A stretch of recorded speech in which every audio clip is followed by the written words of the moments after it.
पाकिस्तान 'ਚ पंजाबी कॉम्प्रैसां दे सब तो वड्डे नैटवर्क पंजाबी नैशनलिस्ट फोरम वालों जी आयां नूं। चीन दे नाल CPEC दे मसाइल ते अमरीका दे नाल तनाज़े कौन हल कर सकदा है? पाकिस्तान 'ਚ मुआशी बहरान नूं पाकिस्तान दे मसाइल दी बुनियाद करार दिता जांदा है। हालांकि पाकिस्तान दा बुनियादी मसला पाकिस्तान दी खारजा पॉलिसी है ते खारजा पॉलिसी 'ਚ भी सब तो अहम मसला चीन ते अमरीका दे नाल ताल्लुकात दा है। पाकिस्तान दे दाखली मामलात च जिथे तक गल बैरूनी ममालिक दी सरपरस्ती ते आशीर्वाद तो पठान बलोच ते सिंधी लीडरां दी तरफों पश्तूनिस्तान आज़ाद बलोचिस्तान ते सिंधु देश बनाने दी है ते सोवियत यूनियन दे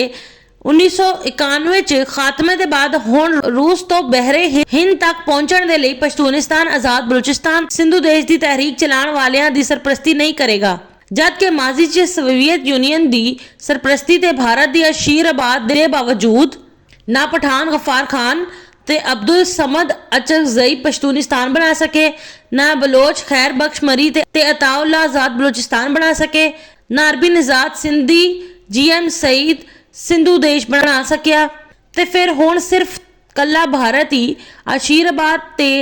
अफगानिस्तान की साजिशां तो पश्तूनिस्तान आज़ाद बलोचिस्तान या सिंधु देश किद्दां बनावेगा।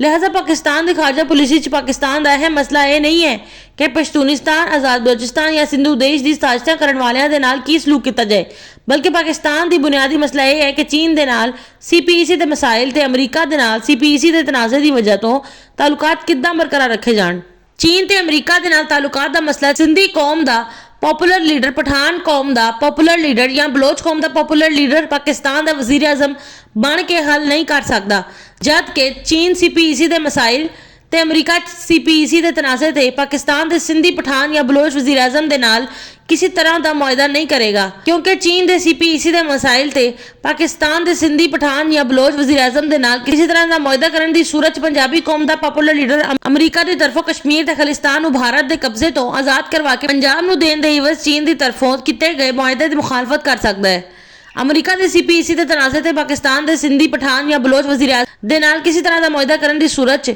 पंजाबी कौम का पॉपुलर लीडर चीन के कैंप च जाके चीन की तरफों कश्मीर ते खालिस्तान नूं भारत के कब्जे तो आज़ाद करवा के पंजाब नूं देण दे उस अमरीका की तरफों किए गए मुआहदे की मुखालफत कर सकता है। गो के काशगढ़ तो लैके गवादर तक का CPEC का रस्ता